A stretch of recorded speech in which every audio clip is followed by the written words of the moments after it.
me that next week. Okay. Wow, that was awesome. Okay. Like.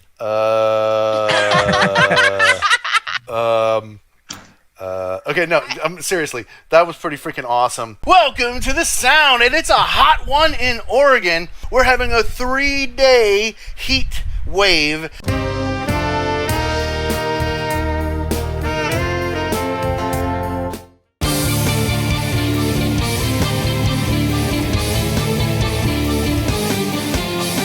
And experiencing the heat wave with me, both of us part of the have-not class, and I'm referring to air conditioning, Evelyn Holland. That's right, Evelyn is a singer, songwriter, and guitar player, and a big, giant Opeth fan, as you can see from her shirt.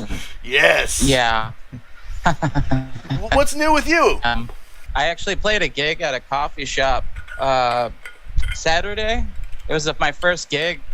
Actual gig in a couple of years, and it's more like an audition, but I was talking with the promoters. There's two of them. One's like more on the he was like recording everything and taking pictures, and I apparently, from what the other guy told me, he's gonna build us a website or something like that.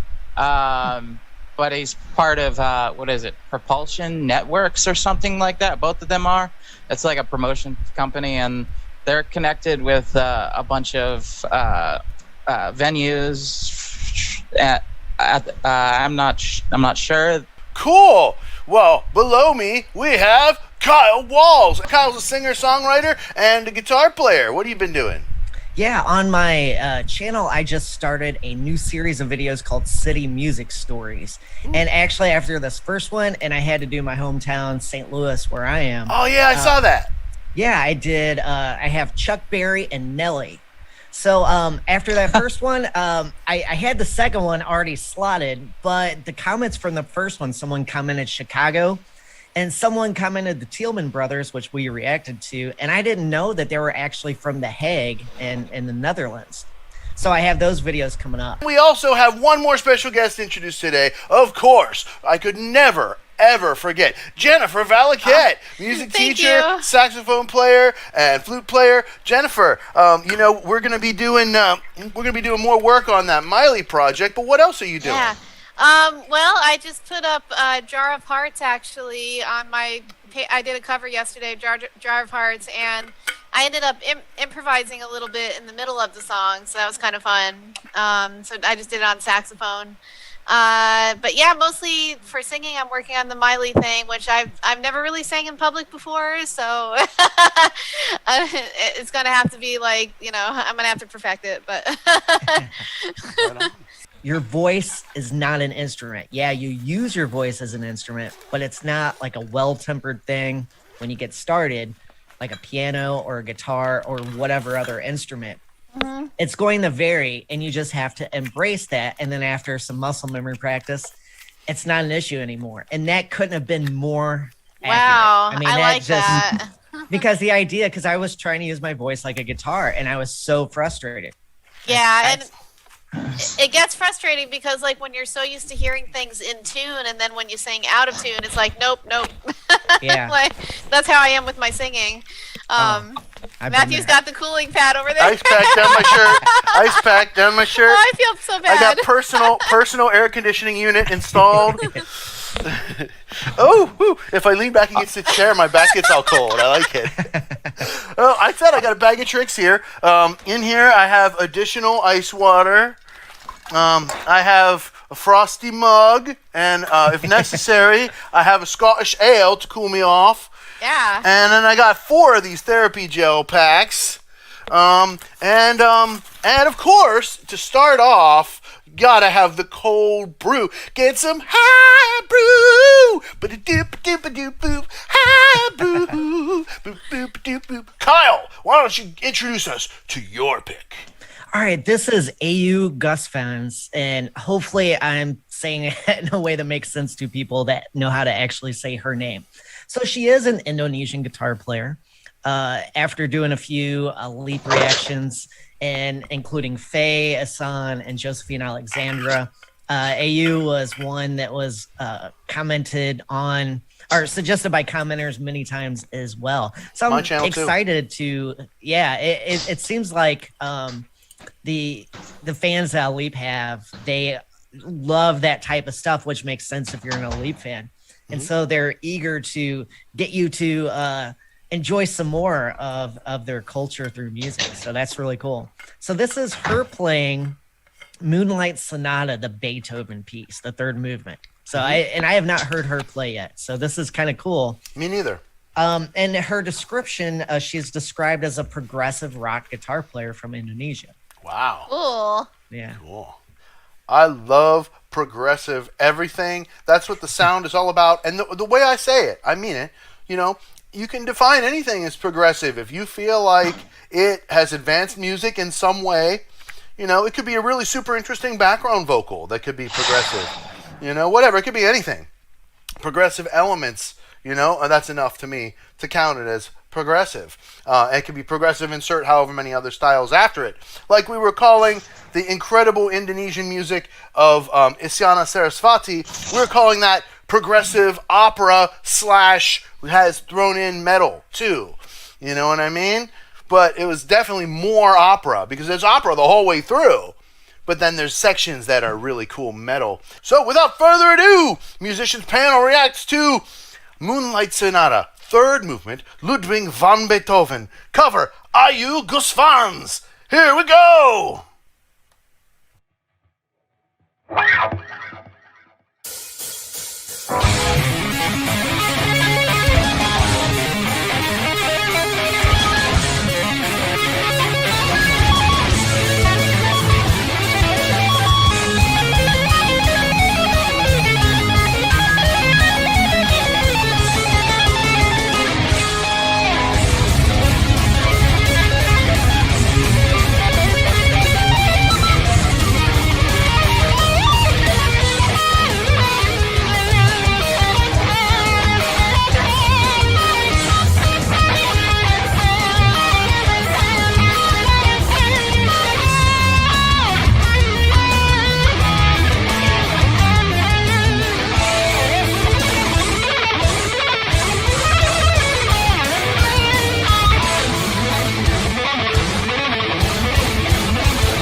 crap.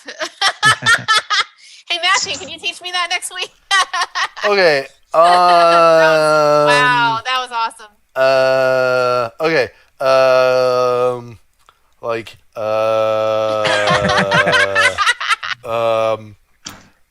Okay. No. Seriously. That was pretty freaking awesome. That was so cool, man. I was really amazed at how much of the finger tapping she was using. Like, there was some pick technique in there too, but like, I didn't see. I mean, there was so much of that finger tapping in there, and it was such a great explanation, a reinforcement of what I was just talking about when I was referring to counterpoint, right? Because like we had that low rhythm guitar power chord / bass unit that was always moving together, which is common in a lot of metal songs. I think that then on top of that, she had like, say, the cellos and the bass, arrangement, the part notes right from the thing doing that. And then she's doing all this melody stuff up on top. I thought the track was really, really well produced. I thought it sounded really good. And it was just such a fun arrangement. Like I don't know. Like it was Beethoven, but it was slamming Beethoven. It reminded me of the first Bill and Ted movie, where they take all the figures from history to the mall, and Beethoven goes to a music store and he's surrounded by organs, keyboards, whatever. But it's actually Nuno Bettencourt playing like a Beethoven-like piece, and this reminded me a lot of it, as if you went back to the 80s and gented it up just a little bit on the backing track. That was really cool to see her technique. It reminded me of like YouTube guitar players like Stevie T, Jared Dines, Rob Scallon, and stuff, because they do a lot of the tap kind of sweet tapping kind of thing, where it's all legato style, and legato means like instead of picking every note, you're using your fret hand to play those notes and stuff. Yeah, and the fact that those diminished chords were just so well executed. Did Beethoven had that much diminished? Or oh yeah. Okay. Oh yeah. I was trying to remember this piece. It's been a long time since I heard proper Beethoven. When you're a beginning songwriter, right, and you're learning about diminished and augmented chords, and you hear them, you're like, I'm never going to use that. And for a long time, you probably don't. But there's just that certain sound that a diminished chord or a half diminished or a diminished seventh will give you that you can't get from a minor chord, no matter what you do to it. You know what I mean? Because of that tritone in it. It gives this dissonance that's unlike any other in music. The blue note, right? What we call it the blues. And if your roots here, I'm talking about bum bum bum bum bum bum bum bum bum bum bum bum bum. That one note, the half step in between the fourth and the fifth. We were just talking about the fourth and the fifth and the root, right? In the blues, right? Yeah. And so we got that blue note. That's that in-between note there. And that's what that diminished chord brings. And I just thought that, she played Beethoven. And I'm assuming she made that track, but I don't know where that track came from. I think it sounded like a similar style to her, I guess. I don't know. Maybe if people in the comments know, you're certainly welcome to chat about that, comment about that, and let me know more. I always hunger for more. I enjoyed it for sure, and it does take stamina to keep going with something like that, even with legato. I've tried to learn a few Jason Becker pieces myself, and that's just, I've learned phrases, but I don't think I can I'd have to study it a lot, and I couldn't remember an entire piece like that. That's just that's what I'm more astounded by when I see this. It's just like the memorization of the whole entire piece, because there's so many notes. Oh yeah, it was like just so fast, just so lightning fast. I have Incredible. a question for all you guitar players. What is that thing she was doing where she was like walking up the guitar? Like, what is that? That was so cool. Do you mean up the guitar neck or between the strings? Up the guitar neck with her left hand, like, or no, was it? Yeah, no, she was, yeah, no, with her right hand. She was going like Finger that. tapping. That was the first thing I was talking about at the beginning. Okay. Was how much tapping she was doing versus picking, with the right hand. Yeah. She was doing an incredible amount of tapping. Kept going back to that technique, and like tapping is cool because it allows you to play really, really, really, really fast if you can master the timing of it, because you can then combine it with hammer-ons and pull-offs on the left hand in order to create complicated runs that you can't reach with your left hand because your fingers just can't get that far apart unless you're maybe John Petrucci or Josephine Alexandra or somebody with just these gigantic reach that's just insane. I'd like to say something about that. Go for it. It does depend on the scale of the guitar in that case. Yes. You could be playing a smaller scale guitar. Yes, exactly. Yes. And then, I mean, it depends on like how big your hands are. I have medium-sized hands, but for some reason, I feel more comfortable on like a longer scale. Mm-hmm. I'm not sure why, but maybe that's just from playing bass. Okay, are you talking I guess it all about? depends. Are you talking about like, full size versus 3/4 size, or are you talking about 25.5 versus 24 3/4 inch? He's talking about the scale. neck length, Right. not width. Right. I'm saying, are you talking about like the difference between full size and 3/4 size, or like the difference between Gibson and a Fender? Full size and 3/4 size. Okay. Yeah, because I asked in our reaction to Josephine Alexandra, was she playing a 3/4 size guitar, because I saw that reach from the F on the first fret of the 6th string all the way to the A on the 5th fret of the 1st string, and that's a mammoth reach for anybody, and she was making it look like that was breakfast on a Wednesday, Obviously she could stretch way further than that. And so that's why I was questioning, was it a smaller scale guitar? And that's fine. Dude, some people are like, oh, are you saying that if you were doing that, that's cheating? I'm like, no. Right? Why is using an alto sax cheating versus using a tenor sax? No. Right? I mean, you can get to the high notes easier on the alto sax, but is that cheating? Is hiring a soprano singer as opposed to a bass singer cheating? No. Exactly. Yeah. Exactly. So my point of that is that if she was using a slightly smaller scale guitar, like a 3/4 size acoustic electric, like a Baby Taylor, for example, or something like along those lines, I don't care. It seemed like she was using a regular scale guitar. I was trying to think incredible reach. Yeah. Well, okay. Here's like when I was giving guitar lessons, I'll give you this free little tip, because this is kind of cool, and this is something that helps me kind of stretch. Remember, your hands are ligaments and tendons as opposed to like a lot of muscles. Yeah, you got muscles like in your thumb. So you got to approach stretching your fingers out and with that idea in mind. So what I do is I'll take one hand, and the idea is your bones in your hand, you want to stretch those out because that helps your fingers reach, and just a little bit of flexibility in your hand bones.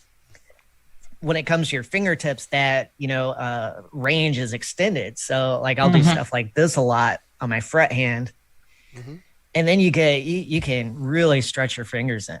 And plus, moving your elbow around, that vantage point too can really make that that distance a lot more manageable too. Right. Whether you're playing with a bent wrist, you have a smaller reach, or if you're playing with a straight wrist, like more like your elbow. Position. Right. How your shoulder and elbow, because that's something I always tell people, because I've given Skype lessons and stuff. Even though that's cool, you do have to take a moment and like move your camera and say, now look at my shoulder, let's see what I'm doing with my elbow. Sometime I'm doing this, sometime I'm doing that. And, because all that makes it easier, to manage your instrument.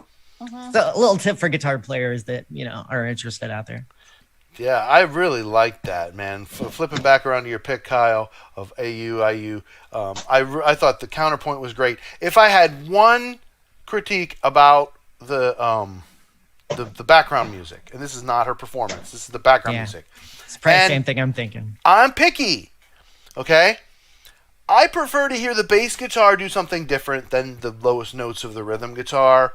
I mean, maybe sometimes on the chorus or something it makes sense to have it go bass and then the guitar play fifth and then the octave fifth. So that way you get that really thick, giant wall of sound power chord 1-5-1-5 from the bottom. You know, that can be cool. But, like, that was pretty much the whole background track was the bass and the rhythm guitar were just playing that same line an octave apart or whatever. And it sounded good. I prefer to hear the bass doing something different, and then that way you have another voice of counterpoint. So you have the bass maybe going and then you have the rhythm guitar maybe going so it's different a different line. Well, it seemed that genre, you know, it's I was gonna just to finish up. I have that same criticism of pretty much the bass and rhythm guitar lines of that whole genre.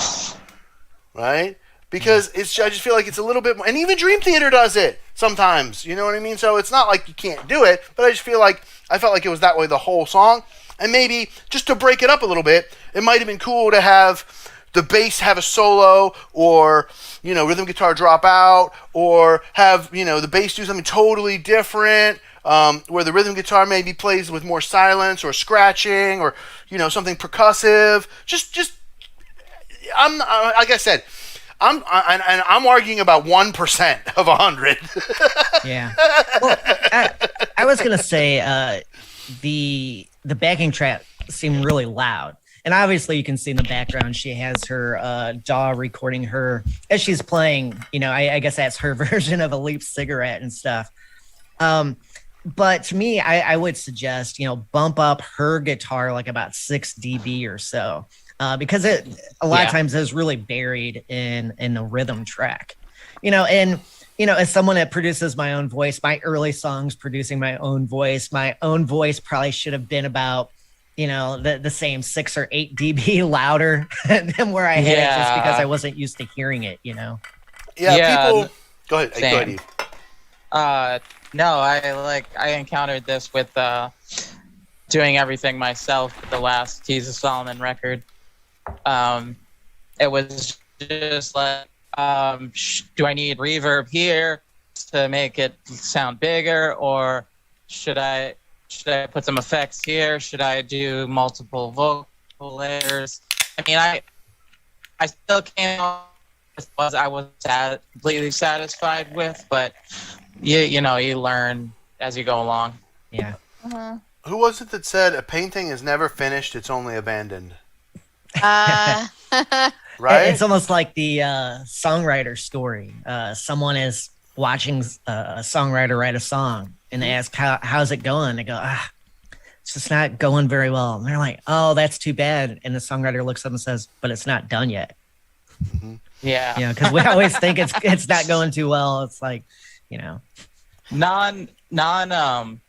I guess non-music people, and maybe non-creative people in general don't understand that arduous process that it takes to get to the finish line, and even then you don't feel like you crossed the finish line. Yeah. It's tough. And, you know, it's really hard producing your own vocals. It's really hard. Because who wants to spend hours sitting there listening to themselves sing line by line, note for note, and be the one who's choosing, you know, each take, and, you know, be the one who's, you know, choosing the video clips. And, you know, we have to do that when we're self-employed here, trying to get something going. You know, like on my channel, like I'm doing everything. Yeah. Like, it's my channel, like, you know, and you guys are my help. You guys are my team, you know. You're my staff, and that's it. I don't got nobody else, you know. There's nobody running the computer or changing the camera or, you know, doing none of that. I got to do all that. That's why I'm doing the chats at the end, and I just think it's just so awesome to do this, man, because we always have great music and we always have a good time. Remember, everybody, go to all of our YouTube channels, smash up the like button on this video. Subscribe to Jennifer's music page. Please Subscribe do. to Kyle Walz. Subscribe to Evelyn Holland. Kyle's pushing towards 10,000 and Eve is pushing towards 1,000. We really need your help. This is a big channel drive. If you support Matthew's Music Lesson Studio, please support the rest of the channels in the network. We really appreciate you guys. Thank you so much, everybody, and share this out so lots of people can see it. You can get bonus content from me on Patreon. I'm doing 4 videos a month now on Patreon. I got some lost time to make up for. So 1 video every week, bonus on Patreon. Patreon.com/Matthew's Music Lesson Studio. Go over there now, sign up. Please also, Matthew'sMusicLessonStudio.com. Thank you so much, and we'll see you next time on the Sound Live. Thank you guys so much.